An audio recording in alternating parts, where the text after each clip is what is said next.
जय हिंद दोस्तों, एक बार फिर से स्वागत करता हूं अपने यूट्यूब चैनल एग्री स्टडीज में। फ्रेंड्स, आज की इस वीडियो में हम बात करने वाले हैं हम बीएससी एग्रीकल्चर इंट्रेंस एग्जाम। जी हाँ फ्रेंड्स, इंट्रेंस एग्जाम के इम्पोर्टेंट क्वेश्चन के बारे में बात करेंगे। ठीक है, आप लोग को मैं बता दूं कि आप यदि डीडीयू की तैयारी कर रहे हैं या फिर यूपी कैडेट, ठीक है, या फिर आप बीएचयू जैसी बीएचयू के लिए तैयारी कर रहे हैं यानी सीयूटी का तैयारी कर रहे हैं, तो आपके लिए ये वीडियो बहुत ही ज़्यादा हेल्प होने वाला है। ठीक है, 2023-24 में लगातार ये क्वेश्चन पूछे जाएंगे। ठीक है, ये कन्फर्म आशा है। ठीक है, तो वीडियो को बिना देरी के स्टार्ट करते हैं। तो पहला हमारा दिया गया, भारतीय दलहन अनुसंधान संस्थान कहाँ स्थित है। तो भारतीय दलहन अनुसंधान संस्थान हमारा कानपुर में स्थित है। ठीक है, कानपुर उत्तर प्रदेश में। इसके बाद भारत में प्रथम कृषि विश्वविद्यालय की स्थापना कब हुई थी। तो भारत में जो प्रथम कृषि विश्वविद्यालय था, जिसे हम जीबी, ठीक है, GBPUAT के नाम से जाना जाता था, ये हमारा Govind Ballabh Pant university of agriculture technology के नाम से जाना जाता है। यह हमारा पंतनगर में स्थापित है और उसकी स्थापना कब हुई थी। 1960 ईस्वी में हुई थी। 1960 ईस्वी में हुई थी, ध्यान दीजिएगा। नेक्स्ट हमारा आता है, केंद्रीय धान अनुसंधान केंद्र कहाँ पर स्थित है। ठीक है, तो central rice research institute CRRI हमारा कहाँ पर स्थित है। तो ये हमारा कटक ओडिशा में स्थित है। ठीक है, कटक ओडिशा में स्थित है हमारा। ठीक है, तो ध्यान दीजिएगा। तो नेक्स्ट हमारा आता है, भारतीय लाख अनुसंधान संस्थान कहाँ पर स्थित है। तो भारतीय लाख अनुसंधान संस्थान हमारा रांची में स्थित है।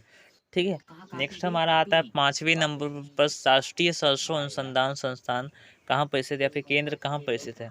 तो भारतीय राष्ट्रीय सरसों अनुसंधान केंद्र हमारा भरतपुर में स्थित है। कहाँ पर, भरतपुर में स्थित है। नेक्स्ट हमारा आता है, केंद्रीय भेड़ एवं ऊन अनुसंधान संस्थान। ठीक है, तो केंद्रीय यानी सेंट्रल भेड़ एवं ऊन अनुसंधान संस्थान हमारा है, यह कहाँ पर स्थित है। तो ये हमारा अंबिका नगर, ठीक है, टोक में स्थित है। ठीक है, ध्यान दीजिएगा। नेक्स्ट हमारा आता है कि प्रयोगशाला से खेत तक यानी लैंड टू लैब। ठीक है, लैंड टू लैब प्रोजेक्ट। ठीक है, लैंड टू लैब प्रोजेक्ट। तो LTLP जो हमारा है, ठीक है, इसकी शुरुआत कहाँ हुई थी। तो इसकी शुरुआत 1979 ईस्वी में हुई थी। 1979 ईस्वी में हुई थी। नेक्स्ट आता है हमारा, सुमेलित है। ठीक है, तो पहला हमारा राष्ट्रीय जैव उर्वरक विकास केंद्र जो हमारा है, गाजियाबाद में हमारा स्थित है। इसके बाद राष्ट्रीय कृषि विपणन संस्थान हमारा है, ये जयपुर में स्थित है।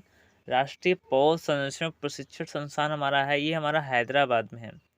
इसके बाद national bureau of soil survey and land use planning जो हमारा नागपुर में स्थित, नागपुर महाराष्ट्र। नेक्स्ट हमारा राष्ट्रीय खरपतवार विज्ञान अनुसंधान केंद्र कहाँ पे स्थित है। तो राष्ट्रीय खरपतवार विज्ञान अनुसंधान हमारा जबलपुर, ठीक है, मध्य प्रदेश में स्थित है। इसके बाद नेक्स्ट आता है 11 नंबर पर, राष्ट्रीय ग्रामीण संस्थान कहाँ पर स्थित है। तो राष्ट्रीय ग्रामीण संस्थान हमारा हैदराबाद में स्थित है। ठीक है, नेक्स्ट हमारा, केंद्रीय कृषि विश्वविद्यालय किस राज्य में है। तो केंद्रीय कृषि विश्वविद्यालय जो हमारा है, ठीक है, ये हमारा मणिपुर में स्थित है। ठीक है, मणिपुर में हमारा है। इसके बाद 12 नंबर पर प्रश्न दिया गया है, Indian institute of forest management. ठीक है, ये हमारा कहाँ पर स्थित है। तो फॉरेस्ट मैनेजमेंट जो हमारा है, हमारा भोपाल में स्थित है। 12वें नंबर पर हो जाता है। अगला आता है सेंट्रल एरिड जोन। ठीक है, सेंट्रल एरिड जोन इंस्टीट्यूट कहाँ पर स्थित है। तो ये हमारा जोधपुर है। इसे हम केजराई के नाम से जानते हैं, KAZRI के नाम से जाना जाता है। अगला आता है नेशनल शुगर इंस्टीट्यूट कहाँ पर स्थित है। ठीक है, तो जो नेशनल शुगर इंस्टीट्यूट जो हमारा नागपुर में स्थित है, कहाँ पर, नागपुर में है। अगला आता है international craft institute of for the semi arid epics, ये हमारा कहाँ पर स्थित है। तो ये हमारा हैदराबाद में स्थित है। अगला आता है हमारा, भारतीय किसान यूनियन की स्थापना की गई। तो भारतीय किसान यूनियन की स्थापना कब की गई थी। तो 1985 में भारतीय किसान यूनियन की स्थापना की गई थी। अगला आता है, सीलाघर मृदा विज्ञान संस्थान कहाँ पर स्थित है। तो ये हमारा इलाहाबाद में स्थित है। अगला आता है, किसान दिवस कब मनाया जाता है। तो किसान दिवस 23 दिसंबर को मनाया जाता है। यह जो मनाया जाता है, चौधरी चरण सिंह की जन्मस्थली पर मनाया जाता है। ठीक है, चौधरी चरण सिंह, इनका कृषि में बहुत ही ज़्यादा, बहुत ही बड़ा योगदान है। ठीक है, इसीलिए इसी के रूप में हम, इसी के महापर्व के रूप में हम किसान दिवस के रूप में मनाते हैं। इसके बाद आता है कॉफ़ी बोर्ड। तो जो हमारा कॉफ़ी बोर्ड हमारा, ठीक है, ये कहाँ पर स्थित है। तो ये हमारा बेंगलुरु में है। रबड़ बोर्ड हमारा, रबड़ बोर्ड जो हमारा है कोदियम में है, हमारा कोट्टायम में है। ठीक है, चाय बोर्ड जो हमारा कोलकाता में है, तंबाकू बोर्ड हमारा गुंदुर में है। नेक्स्ट हमारा आता है 20 नंबर पर, राष्ट्रीय मसाला अनुसंधान केंद्र कहाँ पर स्थित है? तो मसाला अनुसंधान केंद्र जो हमारा है कालीघाट, ठीक, कालीकट केरल में है। कहाँ पर है? केरल में है। मसालों के उत्पादन में हमारा केरल राज्य जो है हमारा अग्रणी राज्य है।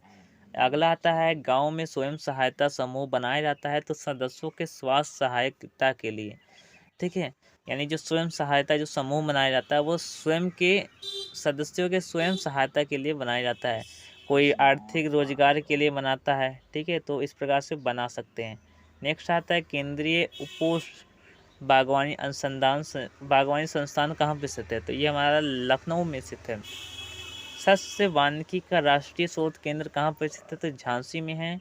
सरदार वल्लभ पटेल पंत यूनिवर्सिटी विश्वविद्यालय, ठीक है, कहाँ पे स्थित है?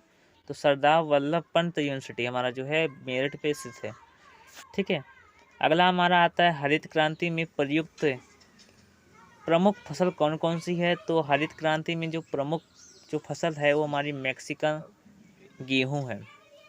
और इसके लिए जो गेहूं में जो बोना जिन था, ठीक है, उसके लिए जो हमारा उत्तरदायी जिन था वो नौरिन 10 था, ठीक है। 1967 में 1967 में, ठीक है, 67 68 में हरित क्रांति की स्थापना मतलब हरित क्रांति स्टार्ट हुआ था।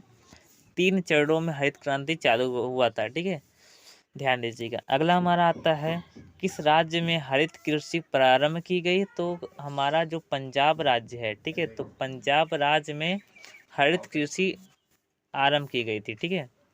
इसके बाद हमारा है इंद्रधनुष क्रांति किससे संबंधित है? तो जो हमारा इंद्रधनुष क्रांति है तो वो जो सभी प्रकार की जो हमारी क्रांतियाँ आई थी, ठीक है, 2000 ईस्वी से पहले जो हमारी जितनी भी क्रांतियाँ आई थी, ठीक है, उन सभी क्रांतियों को एक साथ लेकर क्या करना, उस एक साथ लेकर चलना, ठीक है। चाहे वो ज्वार के क्षेत्र में हो, चाहे रबी फसल के क्षेत्र में हो, चाहे खरीफ की फसल के क्षेत्र में हो, ठीक है, तो कोई भी हो तो एक साल लेकर चलना था उसे हम इंद्रधनुष क्रांति कहते हैं। इस क्रांति में इंद्रधनुष क्रांति में 7 क्रांतियाँ सम्मिलित थी।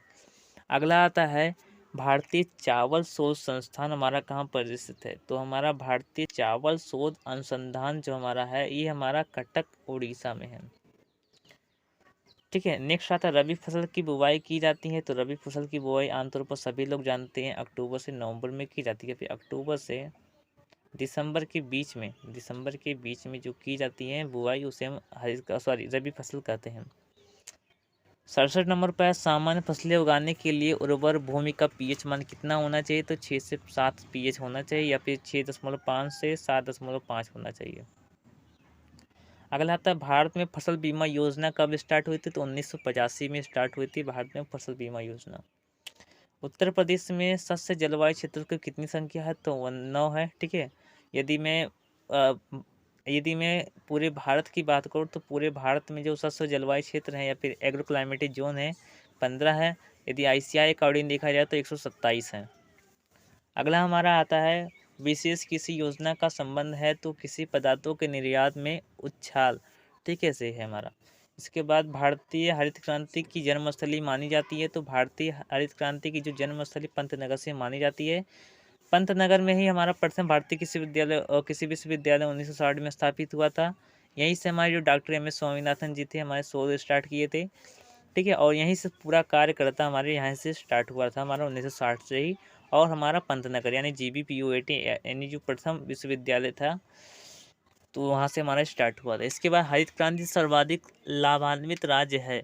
तो सबसे अधिक जो लाभान्वित जो राज्य था हमारा वो पंजाब था, हरियाणा था, उसके बाद पश्चिमी उत्तर प्रदेश यानी हमारे जहाँ यानी सिद्धार्थनगर जो जिले थे, ठीक है, कानपुर जिला, ठीक है, गोरखपुर जिला, बस्ती, ठीक है, जिला, तो इस सभी मतलब आते थे। अगला आता है कि हरित क्रांति कृषि की प्रक्रिया जो पर्यावरण संरक्षण में सहायक है तो उसे हम जैविक कृषि कहते हैं। जैविक कृषि में क्या किया जाता है कि मतलब बिना रसायन के क्या करते हैं, खेती करते हैं, तो उसे हम क्या कहेंगे, जैविक खेती कहेंगे या फिर कृषि कहेंगे। नेक्स्ट है नेफेड संबंधित है। तो जो हमारा नेफेड संबंधित हमारा कृषि विपणन से संबंधित है। इसके बाद 76 नंबर, खाद्यान्नों के न्यूनतम मूल्य को समर्थन देता है तो हमारा कृषि एवं लागत मूल्य आयोग। इसके बाद दिया है हमारा,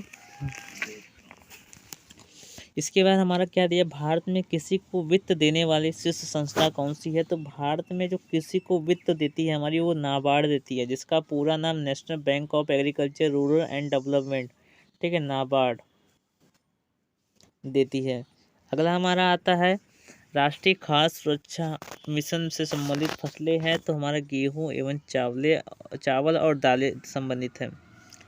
79 नंबर पर दिया गया हमारा, भारत सरकार ने कीमत स्थिरीकरण कोष की स्थापना का निर्णय लिया है, तो वो हमारा कॉफ़ी एवं चाय उत्पादकों के लिए लिया गया था।